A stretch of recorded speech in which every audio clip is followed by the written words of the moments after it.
지구에서 제일 잘 나가는 기업, 전 세계 시가총액 1위 애플이 작년 10월 무서운 메시지를 날렸습니다.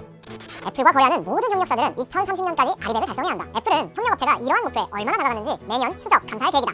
쉽게 얘기하면 앞으로 7년 안에 당신들이 사용하는 전기를 100% 재생에너지로 전환해 기준에 맞추지 못하면 거래하지 않겠다, 이 얘기입니다. 이뿐만이 아닙니다. EU 또한 탄소를 과다하게 배출하는 수입품을 상대로 세금을 부과하는 탄소 국경세를 올해 10월부터 시범 적용한다고 발표했습니다. 탄소 배출이 많은 철강, 반도체, 자동차, 석유화학 등 제조업이 발달한 우리나라 입장에서는 큰 부담이 아닐 수 없겠죠. 이렇듯 갈수록 높아지는 무역 장벽에 국내 기업들도 앞다퉈서 아리백 가입을 서두르고 있는데요. 선택이 아닌 필수, 아리백이 이렇게 피할 수 없는 세계적 흐름이 된 데에는 두 가지 이유가 있습니다.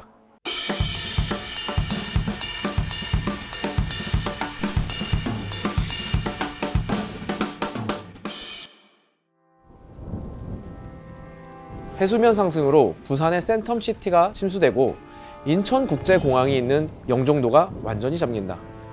영화나 소설 속 내용이 아닙니다. 미국 기후단체 클라이메이트 센트럴에서 예측한 2030년 우리나라의 모습인데요.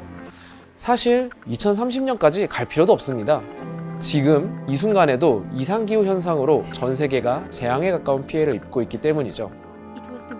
뉴질랜드는 폭우와 홍수로 공항까지 물에 잠겼고, 아열대 기후를 가진 대만에서는 한파가 덮쳐 이틀간 146명의 시민이 사망. 호주는 대형 산불로 1100만 헥타르에 가까운 면적이 전소하고 야생동물 약 10억 마리가 불에 타버렸습니다.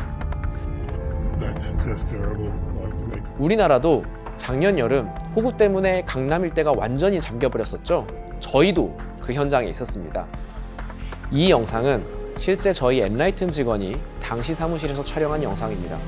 폭우로 인해 직원 수십 명이 발이 묶여 다음날 아침이 되어서야 겨우 집에 갈 수 있었는데요.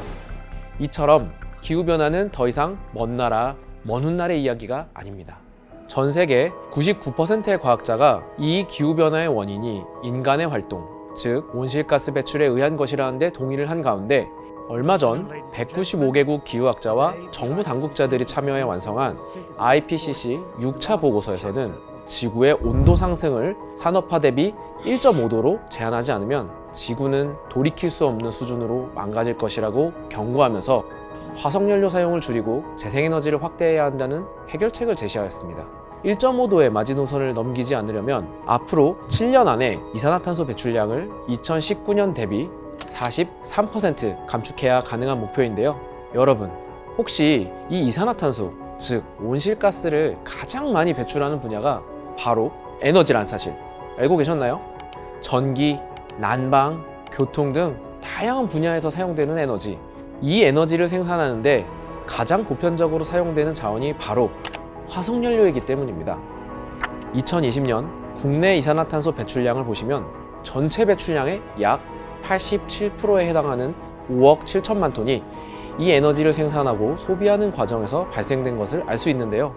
재생에너지 전환이 기후위기를 해결할 유일한 해결책이라는 게 괜히 나온 말이 아니겠죠.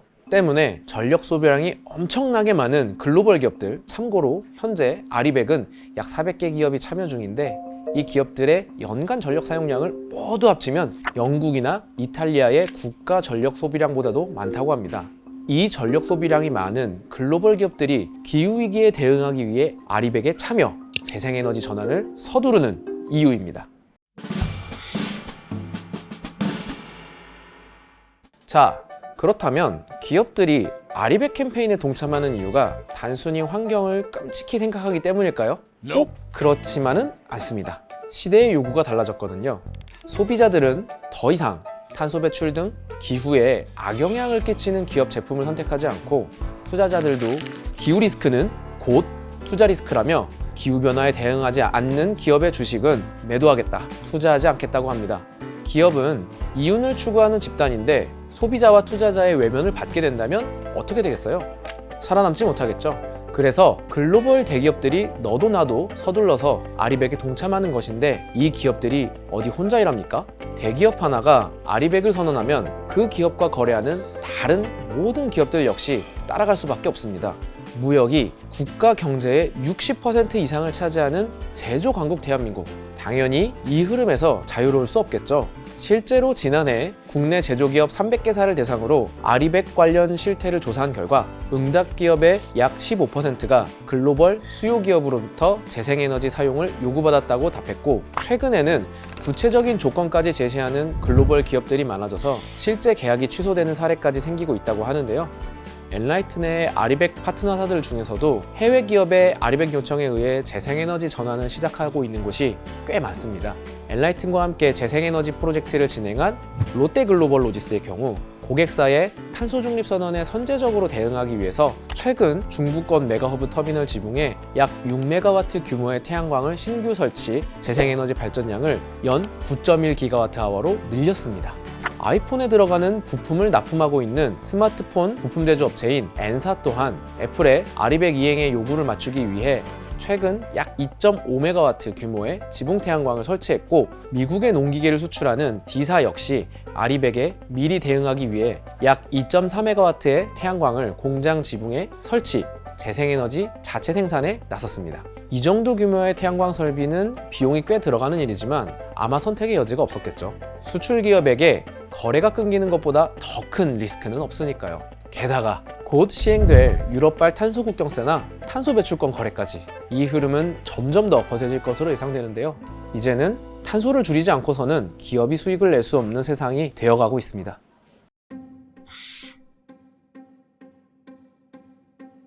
(1962년) 울산에 공업탑이 세워집니다. 당시 정부가 중공업을 육성하기 위해 울산을 특정 공업도시로 지정하면서 이를 기념하기 위해 세운 조형물인데요.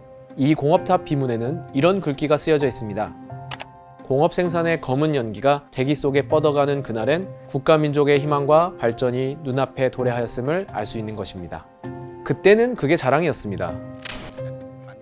검은 연기가 하늘로 뻗어나간다는 건 공장이 돌아간다는 거고, 일자리가 만들어진다는 거고, 국가가 성장한다는 거니까요.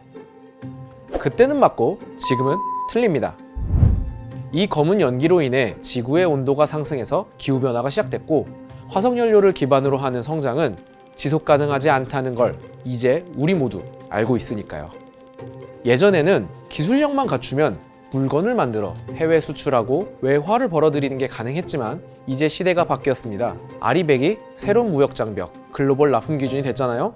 기후변화가 곧 경제다 라는 말이 나올 정도로 이제는 에너지 전환에 뒤처지는 기업이나 국가는 국제사회에서 소외될 수밖에 없습니다. 하지만 아쉽게도 우리나라 아직까지 재생에너지 발전율이 다른 국가에 비해 많이 떨어지는데요. 2021년 국내 에너지 원별 발전 비율을 살펴보면 석탄, 석유, 가스 등 화석연료 발전량이 아직도 60%나 차지하고 있고요. 신재생에너지 발전량은 8% 수준으로 OECD 국가 중 가장 낮습니다. 우리나라와 비슷한 제조업 강국인 독일과의 확연한 차이 보이시죠? 재생에너지 발전 비중이 전체의 42%나 되는 독일. 지난 1월 스위스에서 열린 다보스 포럼에서 독일의 슐츠 총리는 이렇게 말했습니다. 당신이 경영자건 기후활동가이건 투자자이건 우리의 미래는 재생에너지라는 것만은 명명백백한 사실이다. 이는 비용, 환경, 안보가 이유이기도 하지만 재생에너지가 장기적으로 가장 높은 수익률을 약속하기 때문이다 라고요. 수많은 아리백 참여 기업들이 재생에너지 전환에 사활을 걸고 있는 이유도 마찬가지 아닐까요? 모든 시나리오에서 결국엔 재생에너지가 답이고 필수 불가결한 생존 요소라는 사실을 기업들도 알고 있기 때문이겠죠.